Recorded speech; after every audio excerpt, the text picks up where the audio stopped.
Namaskaram, Sadhguru. I just want to know the basic difference of the way of Shiva and the way of Buddha. It's very easy to talk about Buddha's way because it's very logical. It's quite simple, actually. And it's very long drawn-out process. Generally, the methods that Gautama gave to people were always a question of a few lifetimes. You can clearly see this today.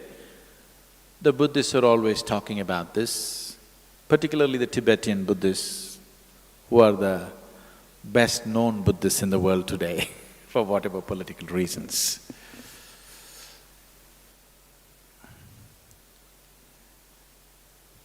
They're always talking about a few lifetimes of work.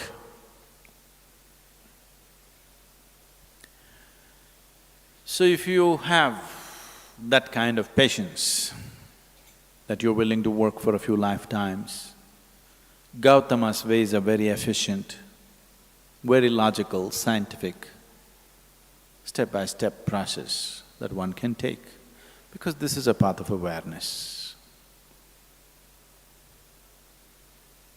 The significance of walking the path of awareness is, there are milestones on the way which tell you, you come 1 mile, 2 miles, 10 miles, it tells you where you are. That is the most important aspect. That is, without too much trust or devotion, you can still grow. Because you have a method to hang on to, you just keep doing it, keep doing it, keep doing it. It clearly shows you that you're progressing. But with Shiva, there is no such guarantee. And he doesn't fix milestones. You don't know whether you're going forward or backward.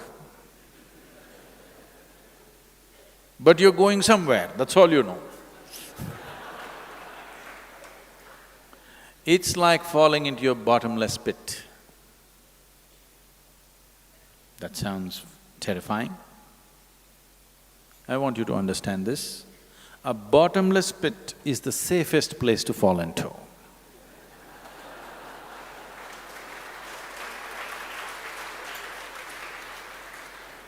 A pit with a bottom is dangerous. A bottomless pit is absolutely safe. Your life is done.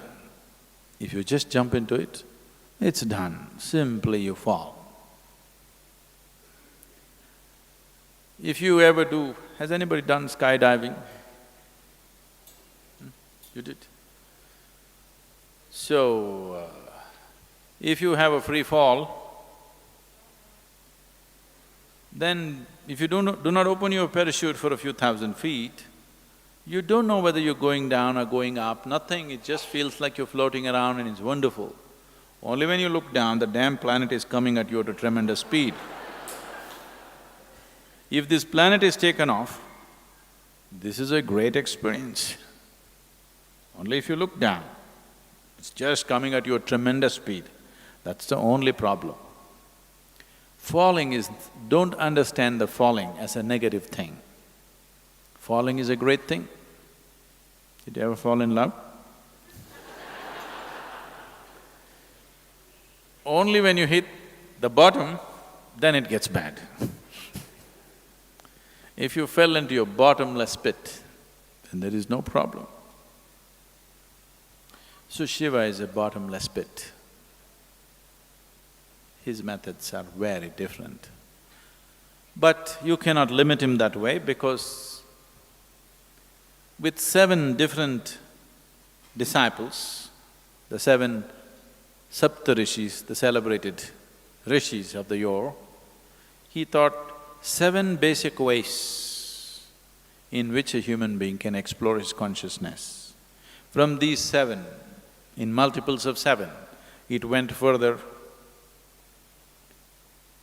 and 112 different ways he explored, and he said, this is all. There's a beautiful story no time for stories. So, he expounded 112 different ways as to how a human being can attain to his peak. And these 112 are the 112 chakras in the body. There are 114, but two of them are outside the physical body. He left those two and he said, 112 different ways of attaining when you're embodied.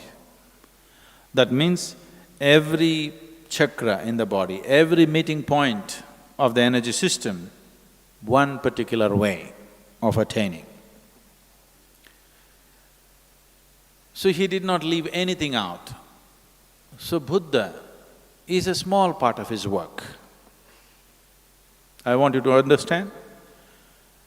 Gautama himself didn't go simply sit in the forest. The 8 years of his sadhana, he spent with various teachers across the country. And the whole spine of this spiritual process, this knowledge, has essentially come from Shiva. Wherever it is, whichever part of the world it is, the basic spiritual process comes from this spine, and it's been taken to different parts of the world in so many different forms. They look so different because these 112 different ways look absolutely different from one another. So what is the difference between Shiva and Buddha is not an appropriate question. Which aspect of Shiva did Buddha explore? He explored the path of awareness, which is one aspect. It's very unidimensional, but the significance of Gautama Buddha is, he's very scientific, clinical. He appeals to the logical mind. But he's like… He also said like this, many times he was an ascetic, he just sat, unmoving. But many times he was mad, dancing, drunk. He was in all kinds of states because he didn't limit himself to any particular dimension. He just explored every aspect of life.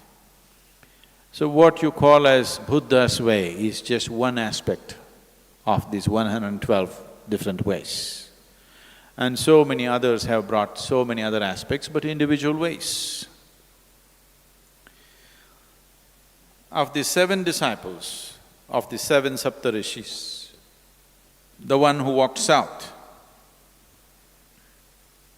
South means anything south of Himalayas is south. I'm talking to all the Mumbai people. Anything south of Himalayas is south. So Agastya walked south. And he became particularly active beyond the Vindhya mountains. You know that story about Vindhya mountains bowing down to Agastya Muni and he never came back, so… You know that story? No. You must learn something about India. So particularly the Deccan Plateau, he spread himself in such a way, every human habitation in Deccan Plateau he touched. Wherever you see, you will hear something about Agastya Muni. And he started this action for rural rejuvenation. He did not leave a single human habitation. He brought spiritual process to everybody's life, the whole population. They say he lived over 4,000 years. We don't know how long he lived, but definitely his lifespan was not a normal span of life, it was extraordinarily long. When you just calculate the mileage that he covered, if you had put a speedometer on him and seen how many miles he covered, you could see it's an extraordinary length of time.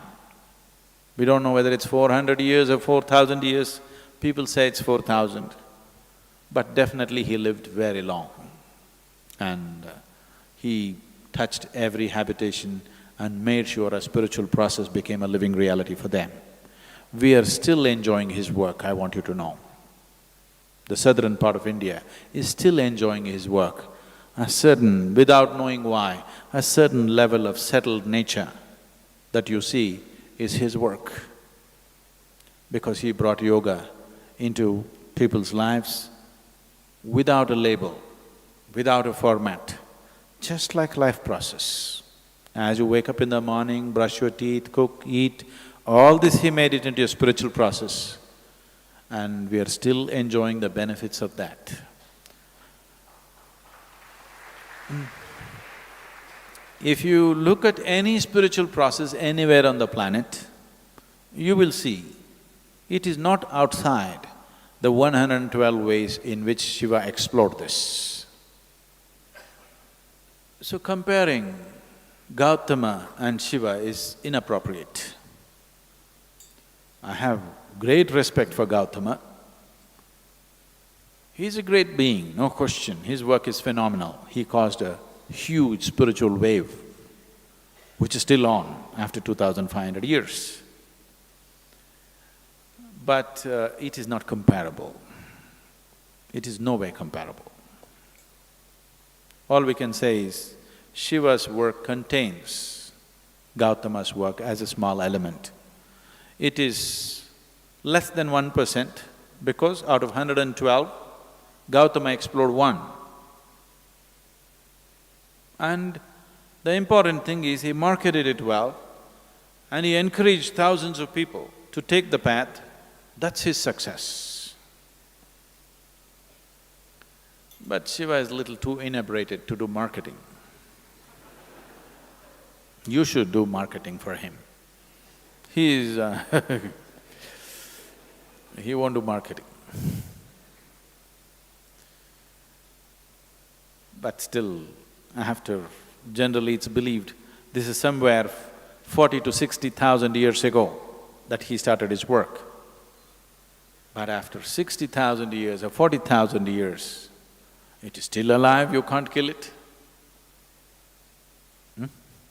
You still can't kill it, isn't it? By the time I am done with my life, I'm sure I will leave him little more popular than the way he is today.